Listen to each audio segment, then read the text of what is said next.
All right, what's up, everybody? I am back with another video. This time, we're going to be going deep into some academic feminism, and we're going to be looking at this term of heterofatalism and what that means for men, or what that could possibly mean for men going into the future. Now, this article is in the New York Times, but actually what sparked me going into the research of this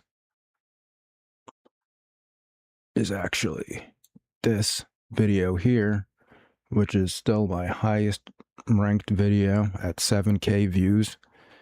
Hypergamy is a failed mating strategy, which this video I made 9 years ago, right, where I was predicting that hypergamy, as we know it, would fail. So then it brought me over to this article. I was thinking, well, has hypergamy failed? I kind of had heard about this article going around. So I started reading through this article about how having a boyfriend is embarrassing. And I got here and I got to the heterofatalism, and I was like, what is that? That sounds crazy. Heterofatalism?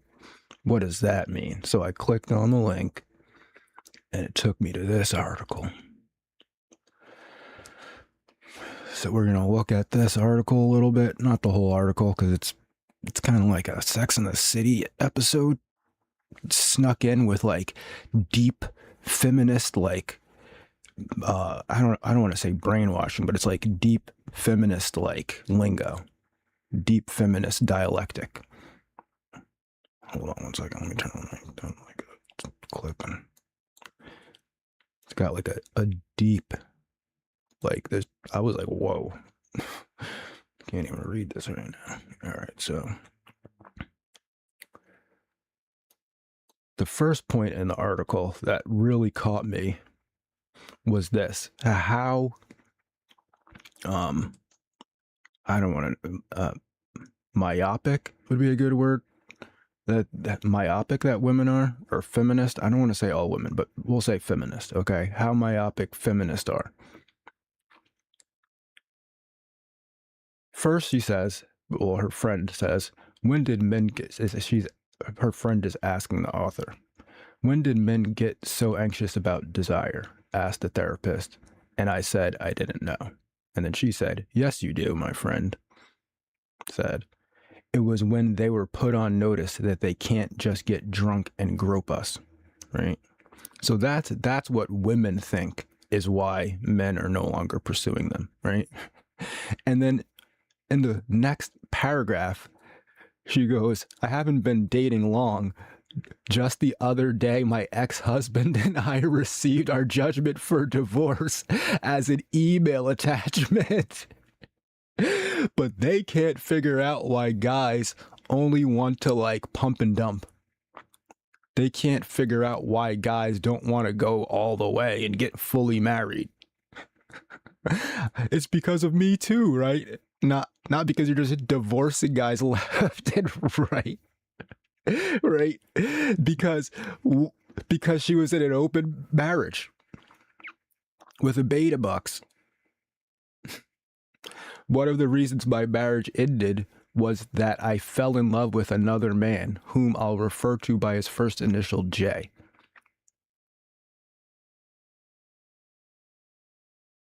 My husband and I had an open relationship at the time that Jay and I met. So the terms of our involvement were, at first, limited. Right? Come on, ladies, feminist ladies. Really? Oh, the reason why men don't want us anymore is because of Me Too. I just got a divorce from my open relationship. You can't make this stuff up. You can't make it up. Right? But that's not what the article's about, right? It's about these women are like just dogging on men for paragraph after paragraph. These feminists are dogging on men. paragraph after paragraph after paragraph. Oh, well, he can't do this. And then there's the ones, they're sexy, but they're too mean. And what I really want is a soft guy that does everything I say. And then I wonder why I want a divorce. I fell in love with the other guy that was getting cuckolded, that he was getting cuckolded with. Like, come on. Like, you just cannot deny biopsychology. It's like a cartoon of a joke of a cartoon of like something that a red pillar would say.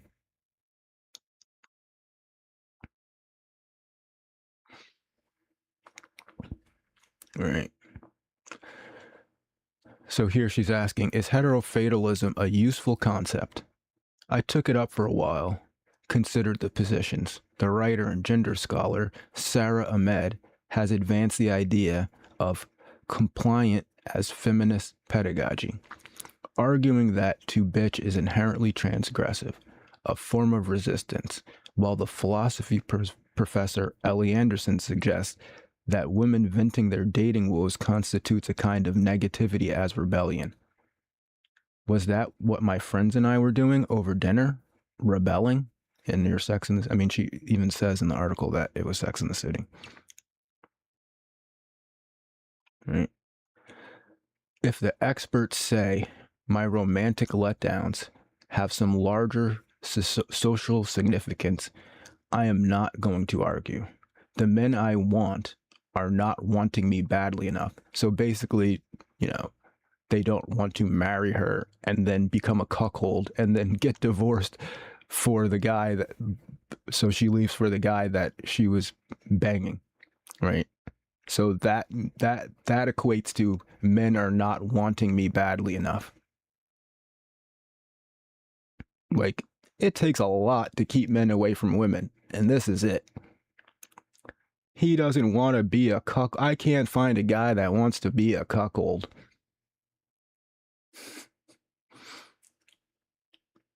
It's a very small percentage, feminist. It's a very small, tiny, minute, minuscule percentage of men that are into that. So you're going to have a hard time. And then you want to find a rich one too? You're going to have a hard time. Not communicating with me clearly enough, not devoting themselves to me. All this certainly seems calamitous enough to warrant an ism. And if it is an ism, the problem cannot be me.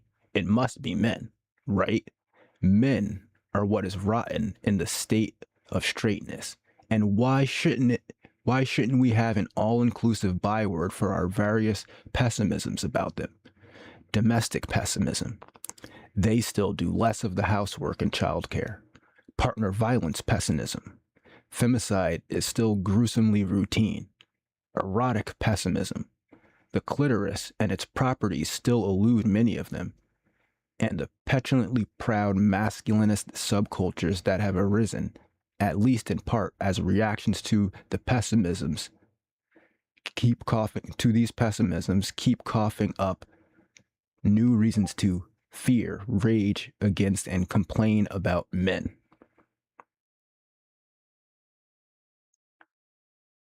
So basically, that is heterofatalism. The combination of all of the things that they hate about men and the fact that they are still heterosexual women that want to be with men, while they've been told that all of these things that the feminists believe add up into this thing that they're now calling heterofatalism. And then heterofatalism is basically the woman's experience of wanting to be with a man, but believing all of the feminist knowledge claims. Right? So it's like they're in a cognitive dissonance, because they're like, I'm a heterosexual woman that feels desire for men, but at the same time I've been told that being with a masculine dominant man is wrong, and the non-assertive supplicant man that I'm with does not evoke desire in me. I've only been told that he's supposed to invoke desire in me, right?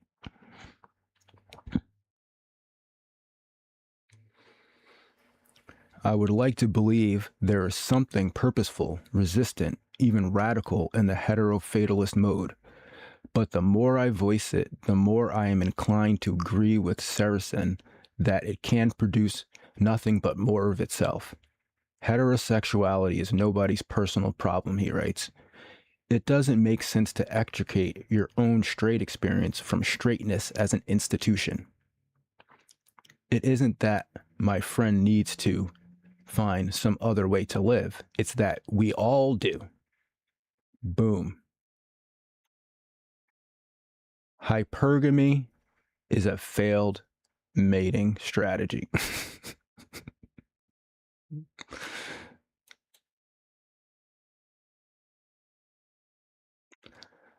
But instead of looking for it, we, disaffected women, perform for one another this mutually enabling kind of maintenance, periodically off-gassing some of the shame and frustrations of dating men, and then chugging along with the status quo. Whatever Saracen's vision is, most of us can neither renounce our heterosexuality nor realize a significant renegotiation of its terms. What we can do, at least for now, is negotiate with ourselves. We can try to dodge old-fashioned man-woman stuff by acting hopeless about relationships rather than eager for them. Maybe this is the utility of heterofatalism, naming the bitter pill before we force ourselves to swallow it and put on a carefree smile.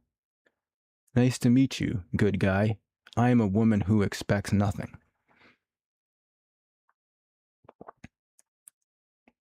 Really? Now women expect nothing? Wow, that's the first I've heard of that.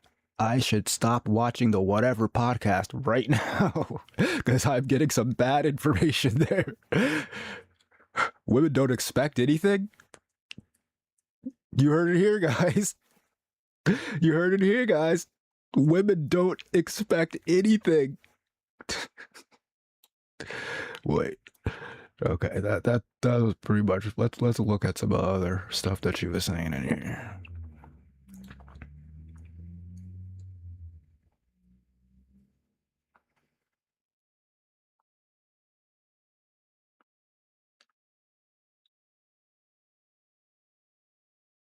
Where did she say the sex is?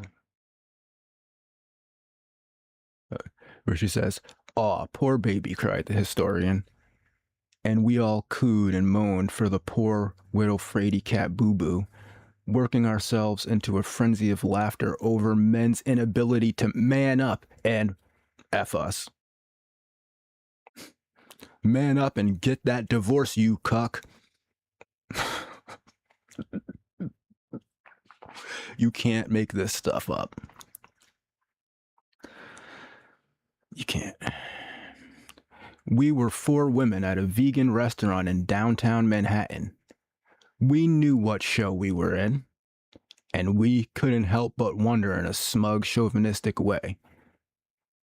Where were the men who could handle the hard stuff, like leaving the house for sex, and then to get married and cuckolded and then left for the guy that she cuckolded you with? But yeah, you're too scared because of Me Too. It's because of Me Too.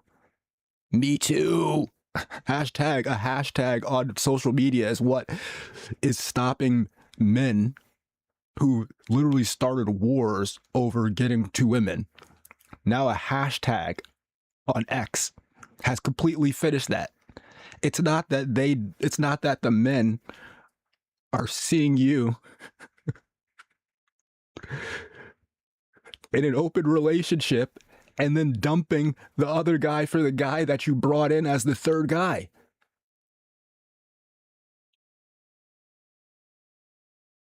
The myopia.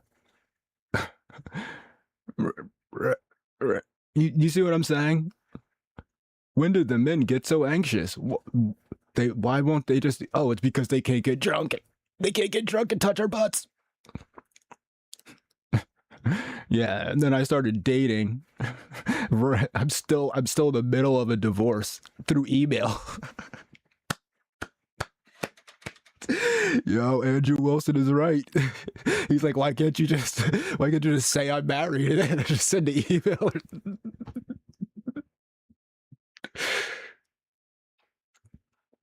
You get a divorce through email after you got cucked, bro. Done. Wrap it up. Wrap it up.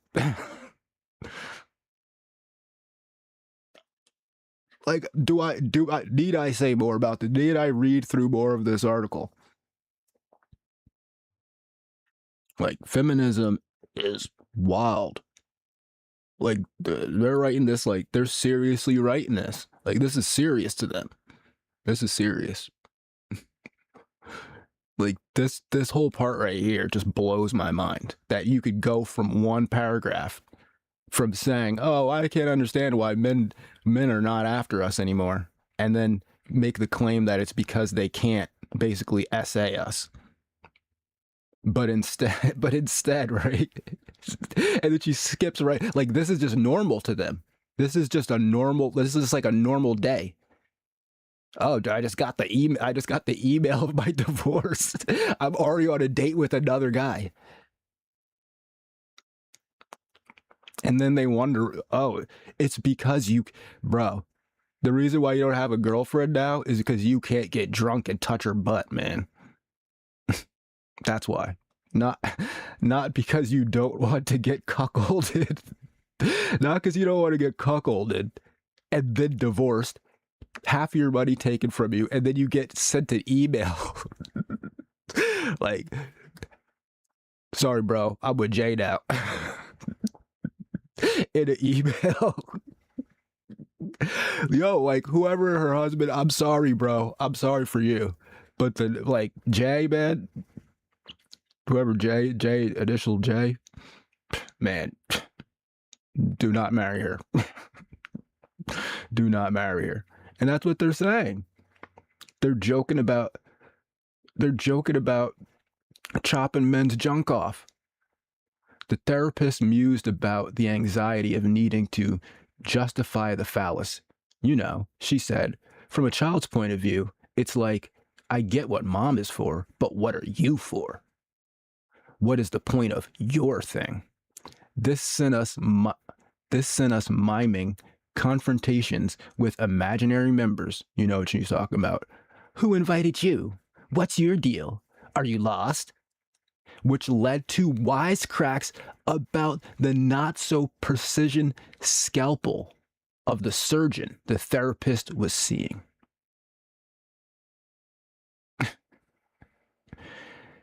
Right? Privately, jokes aside, I am quite susceptible to penis. Like, I worry that in some Hobbesian state of nature, I might just automatically kneel to the prettiest one. But lately, I have been bruised by the ambivalence of men. How they can first want me and then become confused about why they're getting cuckolded. Sorry. Become confused about what they want. And this body diminishing humor soothed me, made me feel more powerful and in control. So this is what it is. It's a complete cognitive dissonance where the prevailing, feminist narrative is that men are horrible, but yet they are still heterosexual women that want to be in romantic relationships with men and even marry, even the one they desire marriage even while desiring cuckolding. They don't know what they want. You're married, you're cucking, you're divorced, you're dating, you're dissing men, you're talking about cutting off their junk. You're calling it heterofatalism?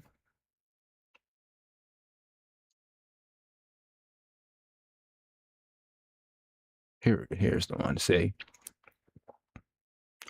I wish I could just be gay with you, she said. And I said, I wish that too, so much. See, this was our commiserative routine.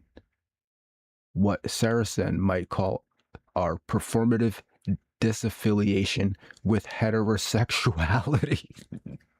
Our spin on take my wife, please. Take my straightness, please. Take my attraction to men.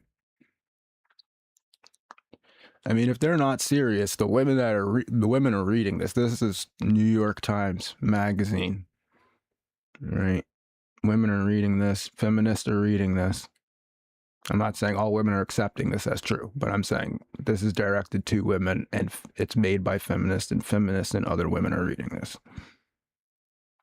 And this was written by Jean Garnett, July 21st, 2025. So this stuff is not letting up. Not letting up.